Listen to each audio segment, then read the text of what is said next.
angels, creatures strictly obedient and strictly disobedient, about their way of living and way of thinking, about the problem of their duplication, and attempts to generate the artificial angelic intellect from the imperfect human soul, and about Eve, her considerable role in Adam's development.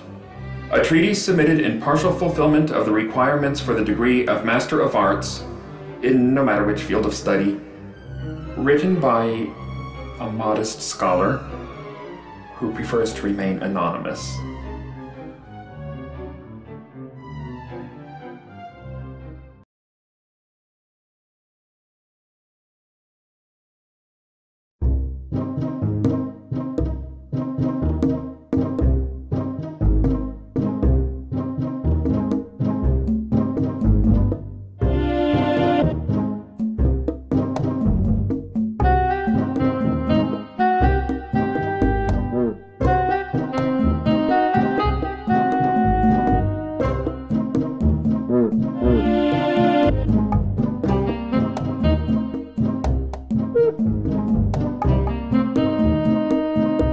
Angels have one and the same dream. If you search them during their anabiosis, they dream of triangles, of Pythagorean theorem, since equality is their only focus.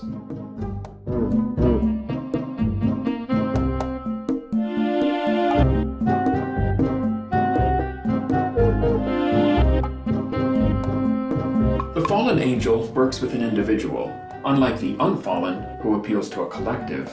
It uses all modern means, audible and visual, and it's very selective.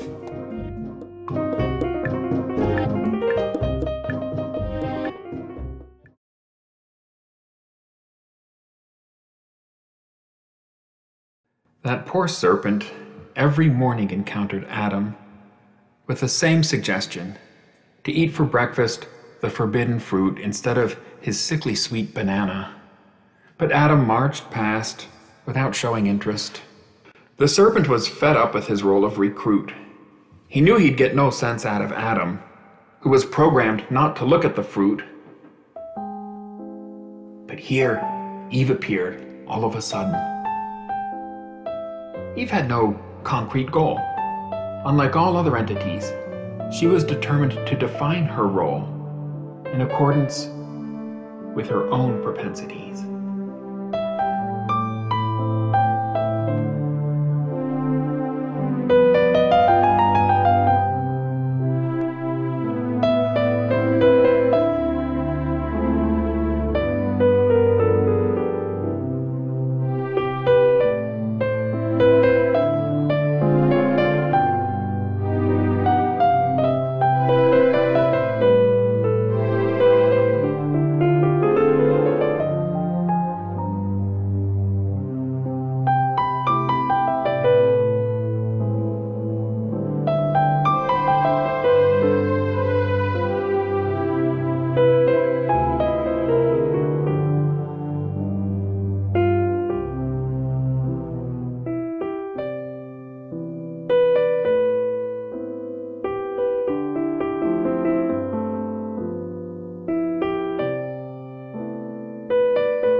A fruit is a fruit.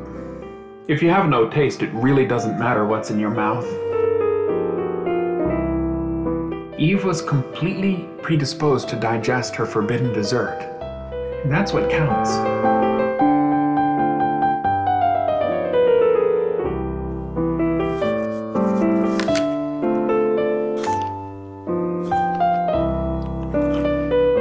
Eve manifested a considerable splash that pushed the system away from monotony. She let Adam know that he had flesh, not only a soul, and that they must be in harmony.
Adam had no free will.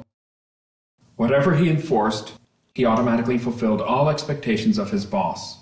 When God brought to him a wife, he named her a wife. He had no questions. He didn't strive, for all that was forbidden. He did what God said. He cultivated Eden by his own sweat. He dumped all blame on Eve. He didn't feel remorse. He seemed to be naive. And he really was.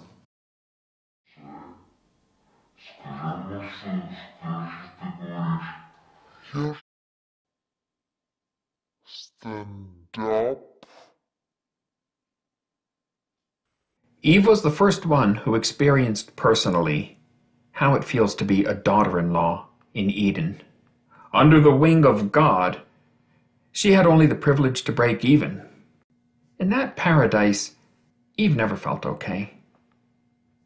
After tasting the fruit, she realized that the heat was fierce, and that she was difficult to sculpt, for she wasn't from clay, and that only abroad she'd find peace.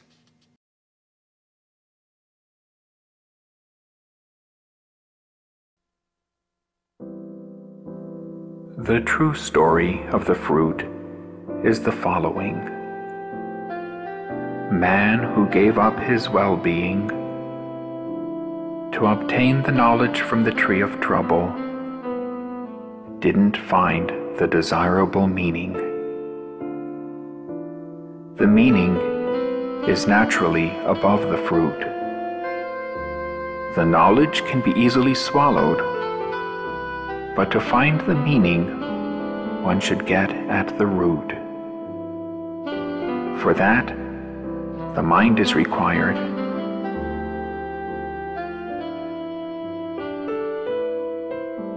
After eating the fruit, man knew Eve, his wife, and transformed the earth to please her. But he's constantly searching for the meaning of life, since that part in the fruit was missing.